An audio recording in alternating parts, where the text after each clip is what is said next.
Today we have the Subaru Solterra, and with Subaru, typically, you get all-wheel drive, you get the adventure capability. Let's see if we get that with this all-electric version.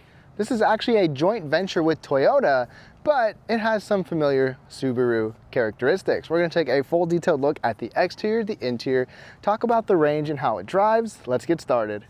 All right, y'all, let's take a look at this all-electric Subaru, but first, let me talk about the trims. We've got the base model, which is called the Premium. Then you have the Limited and the Touring, which is what we have right here. So this Touring model is gonna be pretty loaded and definitely more expensive, as you can see with the price. You don't need a grille because it's electric. We just have a little venting down there, big Subaru logo on there. We've got LED headlights, LED fog lights on here. The fog lights are on the top couple trims. The LED headlights are standard on every trim. They actually are auto leveling as well, up and down. Now the color on this one is an optional paint called Harbor Mist Gray Pearl with the two-tone galactic black. And what do you think of the overall look and the overall design here with this Subaru? I think it looks nice. It looks just like the BZ4X. It's kind of unique. And we're gonna get 20-inch wheels on this model, whereas I wish you could honestly have smaller wheels on here. You might get better range. One cool thing about the mirror is that we have a turn signal in there. It's got the black trim. It's got blind spot monitor in it. It's heated and it's power folding. And the passenger side can even tilt down in reverse on the Limited and the Touring model. Now, dimensionally, it is 184.6 inches long, and ground clearance is still good, typical Subaru at 8.3 inches. So that's something you always expect with Subaru, and it's all-wheel drive, so that's fantastic as well. The symmetrical all-wheel drive is actually standard. We also have this unique LED setup back here in the LED light bar, or the light bar running across with a little separation there.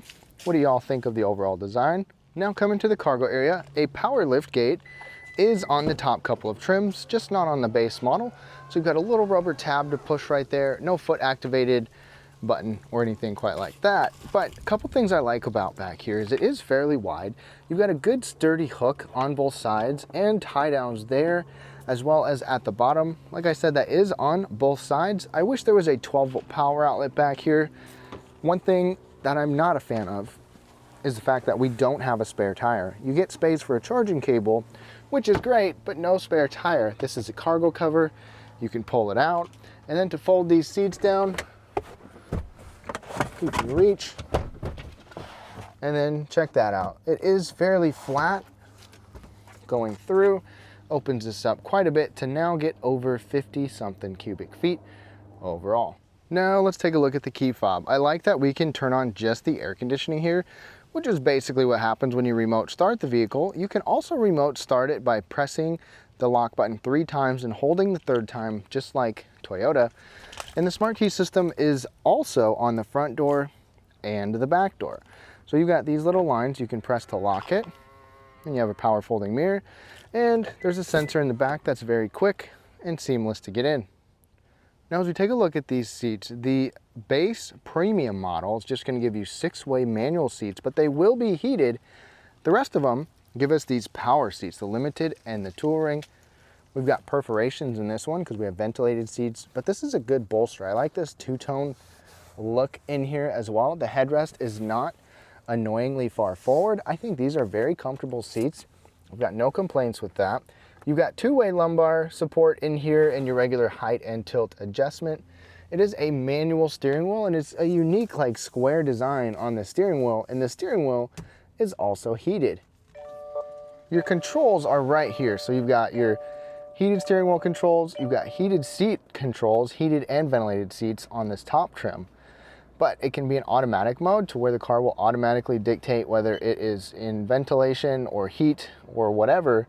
The automatic mode works pretty well. You can even have steering wheel on auto mode too. And like I said, these are comfortable. I've spent about 327 miles in here and I don't have any complaints about them. Now the back seat, this interior door panel looks pretty nice for a back seat. This isn't hard touch plastic up here either, so this is all soft, which is certainly welcome. Now sitting behind myself, I'm 5'9". That's where I'm comfortable with the seat, and I've got virtually no space for my feet, but there is good enough knee space It's not great for car seats, especially rear-facing car seats, but it's nice and flat in the middle, so a middle passenger can be comfortable. You've got air conditioning vents, you've got USB-C charging ports, and 3-tier heated outboard seats on this trim level. You also get center folding armrest in the middle that not only has cup holders, but it's got a plastic slot here to store some items if you want, and a little bit of padding for your arm. And check this out, we've got a dual pane sunroof right here, so you've got front and back, rear passengers can enjoy this. And even with a hat on, I can sit up tall without my head touching, so that's fantastic. Now, taking a look at the interior here, this is fairly unique. I mean, it's not typical Subaru, it's Toyota, because it's a joint venture. But let me show you some things in here. First of all, over on the door, we've got memory settings here. The top 2 trims give us memory settings for 2 positions for the driver. We've also got soft material up here, or semi-soft, soft material down here, and a decent armrest, and a couple cup holders down on the bottom there. Moving on to the inside, this is your automatic high beam button. You can open up the rear, and you've got this unique cloth trim in here as well. The steering wheel, the paddles right here, we'll go through that in the test drive. Those are actually like regeneration paddles. So it determines what kind of regen braking you're gonna have. You've got simple controls on the left and the right. All your cruise control stuff is there.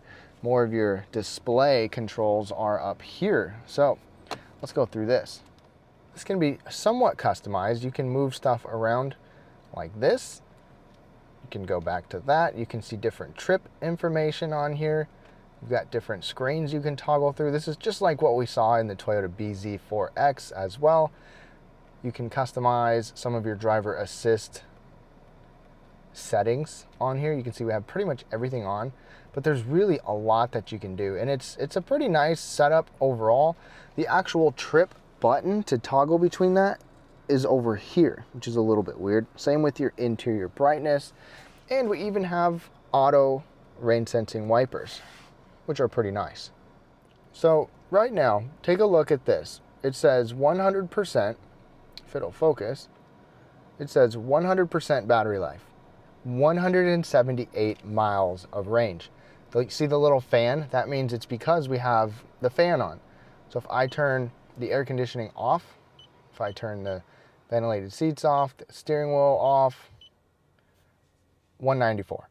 That is what we have for full range right now. I didn't just turn the vehicle on, I actually drove down a little hill. It's been running a little bit, conditioning itself while I've been sitting here, and that's our range. That's very disappointing. Now as we come over to this screen, the base model, the premium, is going to give us an 8-inch screen, but we've got a bigger screen, a 12.3-inch screen on here. Both of them, smaller and larger screen, are going to give you wireless Apple CarPlay and Android Auto. I like that. It works. It works. Siri's talking to me. It works well on here. And we can go back to Subaru. The Subaru screen, which is really a Toyota screen. Everything's going to be very familiar Toyota. This is the Toyota Lexus setup right here. Another thing that comes standard is the wireless charging mat right here. So that is great. And you can set your phone there. You can cover it up. You also have a plug if you want to plug it in and have it there if you don't have wireless charging on your phone. The climate controls are all right here. You have an automatic function. You can have it be on eco or not to try to save a little bit of power and range. This is your fan control, temperature control on each side, your mode control, so you can dictate that, sync it up. Everything is like touch screen right there, but I like how it's got its own dedicated screen.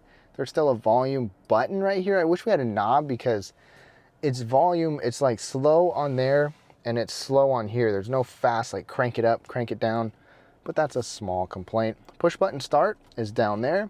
Then we've got our shifting controls down here. You push it in, twist it for reverse. Then we've got our 360 backup camera. That is part of this large screen. If you have the large screen, you'll have this backup camera. We also have this super annoying reverse chime inside the car. The outside has the buzzing type spaceship sound, but we have that annoying chime in here. But go back to park. That is how you do that. Parking brake, electronic brake hold, And this is basically their max regen. It's like one pedal driving, but I'll go through that in the test drive. It's not a full one pedal drive. I'll tell you why, but that's as close as we can get in this car. Got a couple different drive modes, the Subaru X mode for off-road and the speed setting on that. You can quickly access your camera with that button and check it out. We're parked right now, so it's just gonna give us a little spin around the vehicle and then we can see.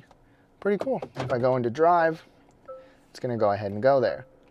Now, we also have parking, the parking assist. We've got that button right there. I don't have any parking spots around, but you can let Subaru park the car for you. Didn't expect to see that on here, but we've got it, and that is pretty cool.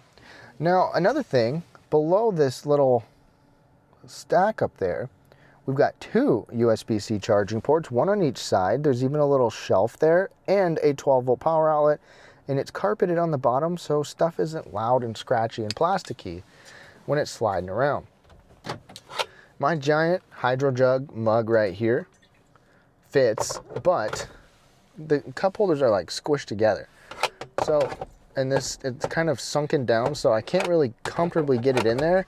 The handle has to be in the middle, and if you have shorter stuff, it's kind of an awkward grab down there. I wish that this was brought up somehow, but one cool thing is that this can slide forward. So that's one perk about having it down like that, and this is a soft armrest, but if you have a drink like that there, it can't slide forward. Something to keep in mind, but you can lift this up. We've got one tray for storage right there, and get that out of there, and then you've got a secondary spot to store some stuff. Now, that's important because we don't have a glove box. Nope, no glove box over there. It's kind of weird.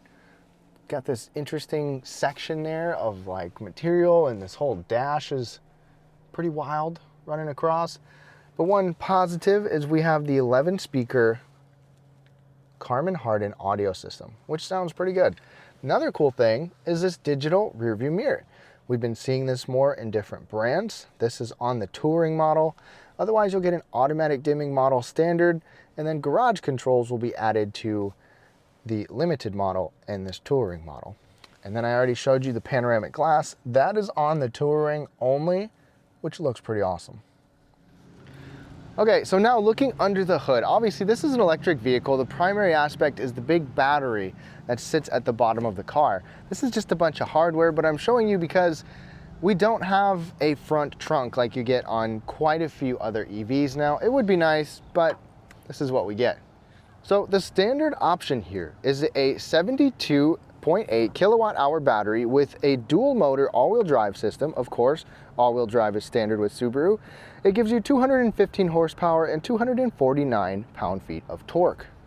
Now the most disappointing thing is the range. The premium models range with best case scenario is 227 miles. That's not very good, and it certainly is not better with this model. This one, the Touring, gives us 222 miles. And as soon as you have the air conditioning on or the heat or anything like that, it's under 200. So disappointing. You got to plug in more frequently compared to competitors, but maybe we'll see a bump later on. Now, the charging door is on the driver's side up here by the front. I kind of like that. I like it on the driver's side at the very least. You can pop it open. You've got two doors right here, and there is a light that shines right here when you need to plug in at night, which is very helpful. But you've got your regular and your DC fast charging down there. So if Subaru gives you just a regular level 1 charger where you can plug into your garage, but it's very, very slow. Just a few miles per hour will be added per charge. But if you do a level 2 charger at home, you get a 240 volt plug. You've got a plug at home. You can charge full charge about 9.5 hours at home. And that's what I do. It's definitely the way to go if you get an electric vehicle. The DC fast charging isn't bad. You can do 10 to 80% in 35 minutes. It's just not as fast as some competitors. And you got to remember, you get that much charge, which isn't that many miles, considering we kind of lack the range quite a bit on this Subaru. So if Subaru can speed things up a little bit with charging and give us more range, then we'll be talking. All right, y'all, we are now behind the wheel of this Subaru Solterra. So if you didn't notice, Or here, this is all-wheel drive standard, just like other Subarus, so you don't have to worry about that. It has good ground clearance as well, and you can even have a setting on there where you can see which wheels are getting the power, and this drives pretty nice. So if you're new to driving electric cars, for the most part they feel similar when you're just cruising along, but they do tend to have a little bit more bumpiness in them with all the weight at the bottom. It's like they can get a little rocky sometimes. And then acceleration, this one is no different. You've got instant torque, so you don't have a lot of power on this model, but it comes out boom right away, and we'll see that a little bit later when we get on it. With our drive modes over here, we've got power, eco, and just your regular normal. I've kept it in normal for the most part. You do get a little bit more power in power mode, and eco mode definitely throttles you back to where you basically just have to push harder on the accelerator to get going. The other thing to keep in mind is by default, this will have you in a specific regen braking setting. There's little arrows up there next to the D for drive. There's one arrow indicated. If I push that, that means there's no arrows, and it's just like free on coasting mode.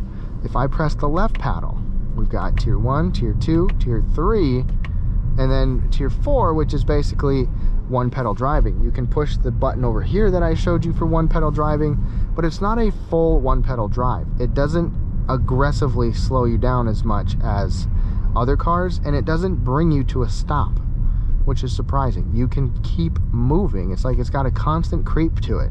There's a brake hold to where if you're using one pedal drive mode and you come to a stop yourself, then it will hold you at a brake, and then you have to accelerate to get going. But it's not a true one pedal drive. But for example, we're going 55. If I let off the accelerator, it still slows us down, but not nearly as much as some of the other EVs. Now if I click out of it, we've got no regenerative braking. We'll just coast forever like this. You can feel it. It's almost like you're driving against the wind or against resistance when you have the regeneration paddles turned on. And that can help you absorb all the energy, or as much energy as possible, for the regen braking, but it's not nearly as aggressive as others. Now I'm going to keep us on the tier 1, which is what it is typically on. And let's get a little, just partial pedal here. We get going right away. You got that unique sound from an EV. It's very quiet. It's not as quiet as others, like with the road noise and the wind noise overall, but it's still a quiet vehicle just because it is electric. Now, if I put us in power mode for the drive mode, pedal down, it'll still throw you back in your seat. And we hit 60 right there.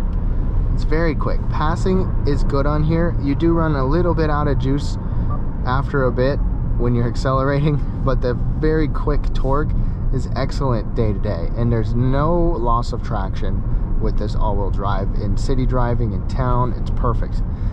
As far as the steering goes, the steering is kind of a medium, middle of the road weight to it, and it feels perfectly fine. I like this square steering wheel. I just feel like it fits the hands really well, and it's nice to corner and move around with it. As far as handling, like I mentioned, cornering, this handles quite well. I mean, you can take a turn very quickly and it stays well planted because you've got a lot of weight at the bottom of the vehicle thanks to the weight of the EV electric battery. And ride comfort, I would say for EVs, this is good. I mean, you feel some little undulations in the road, but for the most part it's very smooth. It's a really nice driving vehicle. I definitely could drive this every day very comfortably and have no complaints with that. It feels well put together. I don't have any rattles. My main complaint really is the range. It just is not up there with some competitors.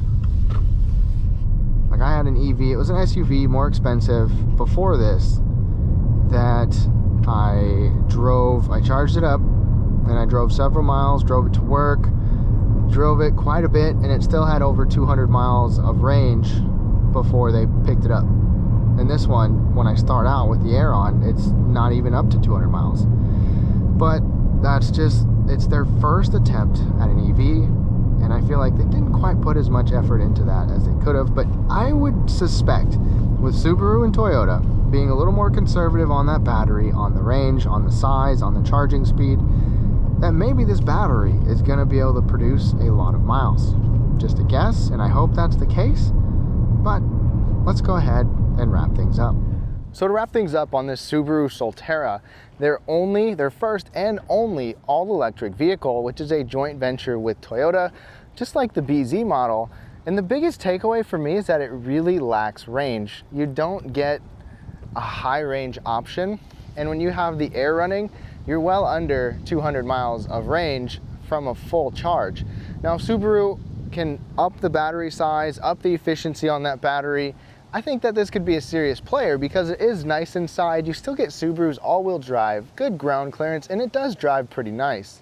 So to wrap things up, I like that Subaru offers an electric vehicle now. I think that they have some improvements to make, particularly with the powertrain structure of it and the size of the battery, the efficiency, just improving the range and giving people higher amounts of range available like so many other brands now. But let me know what your thoughts are down below. If you are a Subaru fan, is this an EV that you would go for that would still make you feel comfortable going off-road, being adventurous, having good ground clearance, and of course, their all-wheel drive as standard? Thank you so much for watching and have a great day.